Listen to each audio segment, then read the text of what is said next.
저는 평소 취미가 3D 데이터를 그리고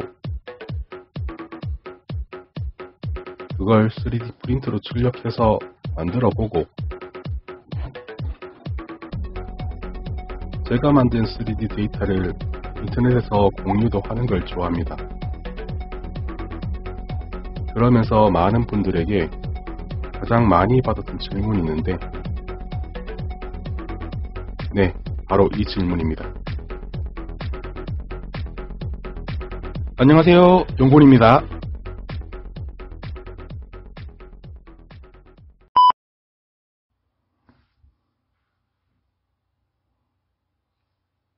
오늘은 많은 분들께서 궁금해하시는 초보가 배우기 쉬운 3D 프로그램은 이라는 주제에 대해서 가급적 이해하시기 쉽도록 프로그램 다루는 영상을 보여드리지 않고 여기 보이는 클레이로 한번 설명드려 보도록 하겠습니다. 저희 애들 거 몰래 가지고 왔는데 내일 아침에 하얀색 클레이 찾느라고 시끄럽겠네요. 네, 처음 3D 프로그램을 배우시는 분들 중에서 많은 분들이 3D 프로그램은 1도 해본 적 없는 초보인데 상대적으로 쉽게 배울 수 있는 프로그램이 있을까요? 라는 질문을 많이 하십니다. 제 답변은 이렇고요.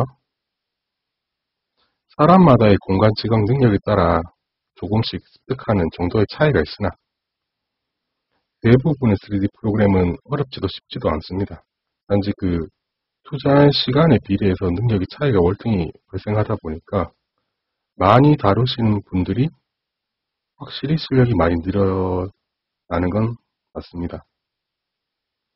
이 질문에 대한 답변을 정확하게 해줄 수 있는 사람이 있으려면은 최소한 많은 3D 프로그램을 다룰 줄 아는 사람이 이 답변을 해드릴 수 있는데 실제로 대부분의 유저들이 하나 내지는 2개 정도의 3D 프로그램을 다룰 수 있고요. 좀 많이 다룬다 하시는 분들은 3개, 4개 정도 다룰 수 있는데 실제로 엄청나게 많은 3D 프로그램이 있는데 그 중에 1개, 2개 혹은 3개, 4개 다루는 사람이 어떤 프로그램이 가장 쉽습니다. 어떤 프로그램이 가장 어렵습니다. 라고 대답을 해주기가 되게 어렵습니다. 저도 아니요 라고 답변을 했지만 저 또한 실제로 다뤄본 프로그램은 5, 6가지 정도 되고 어디 가서 저 이 프로그램 좀 다룰 줄 압니다 라고 말할 수 있는 프로그램은 2가지 정도밖에 되지 않습니다. 초보분들께서 3D 프로그램을 어렵게 생각하시는 이유가 제가 봤을 때는 생소하기 때문이라고 생각합니다. 많은 유튜버 분들께서 상세하고 도움이 되는 좋은 영상도 많이 올려주시기는 하지만 초보분들께서 보시기엔 용어라든가 프로그램 내에 있는 많은 버튼이라든가 어떤 기능을 하는지도 모르는데 당연히 생소하고 어렵게 느껴지실 거라 생각합니다. 그건 당연한 거고요.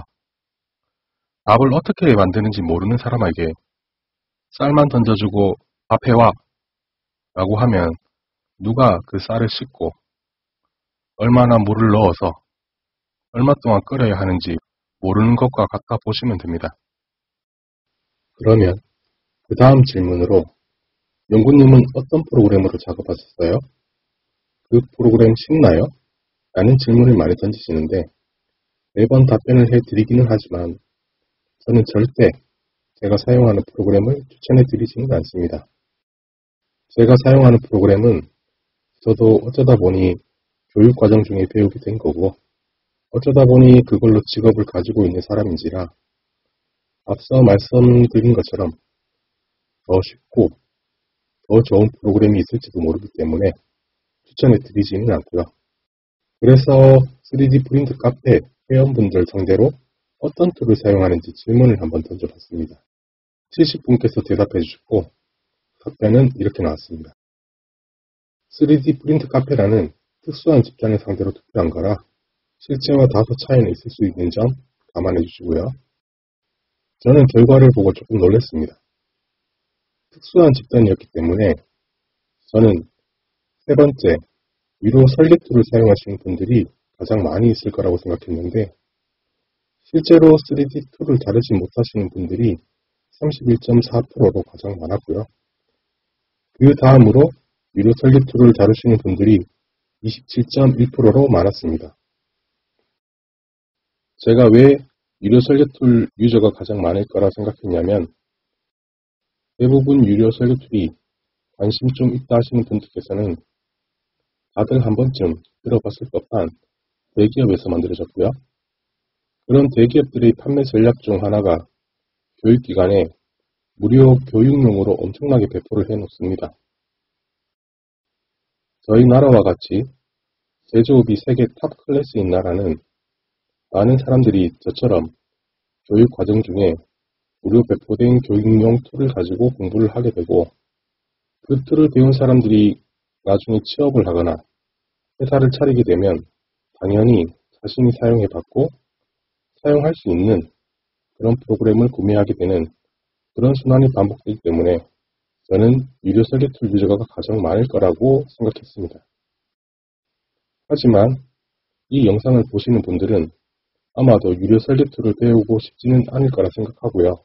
왜냐하면 유료 설계 툴은 초기 구매 비용이 적게는 수십만 원에서 많게는 수천, 수억까지 들여야 하고요. 매년 유지 보수 비용으로 들어가는 비용도 상당하기 때문입니다.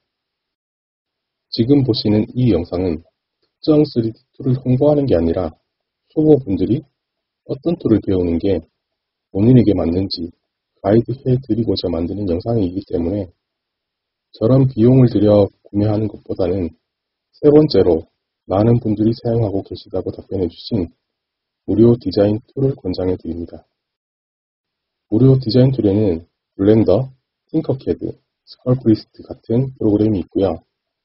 무료 디자인 툴은 어느 교육기관에서 배운다기보다는 관심 있으신 분들이 유튜브나 동영상 같은 강의로 접하신 분들이 대부분일 거라고 생각합니다. 영상을 보시는 많은 분들께서 설계 툴과 디자인 툴은 어떤 차이가 있는지 궁금해하실 것 같습니다.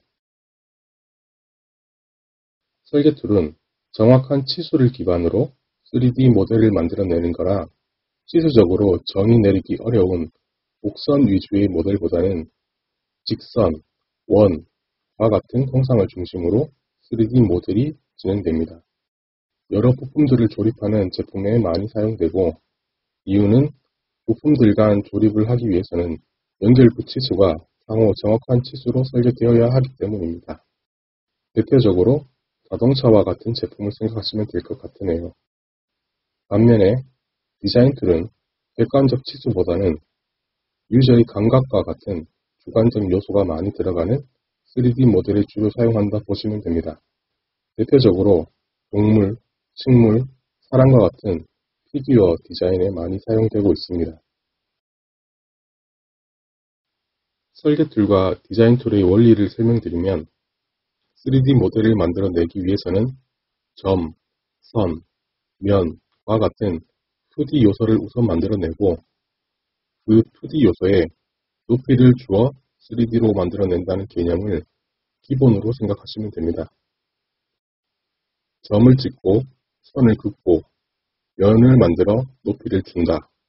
각각의 행위가 3D 툴 상에서는 명령어와 아이콘으로 존재하며 어떤 명령어, 어떤 아이콘을 누르면 그 행위가 되는지 배우면 쉽게 기본적인 3D 형상을 만들 수 있게 됩니다.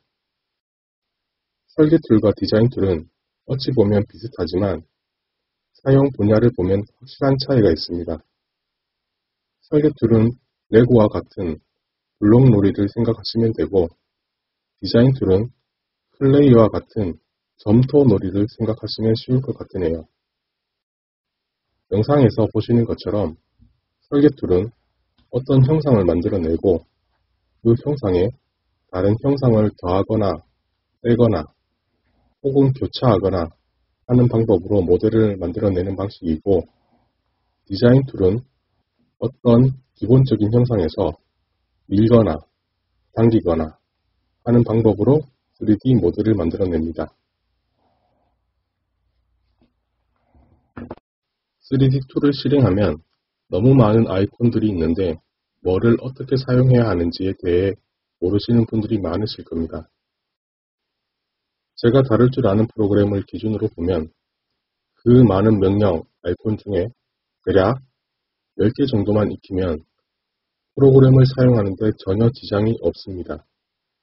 10개 정도의 명령어만으로는 비록 전문가처럼 3D 모델링을 하지는 못하겠지만 자신이 생각하고 구상했던 3D 형상을 구현하는 데는 전혀 문제없을 거라고 생각합니다.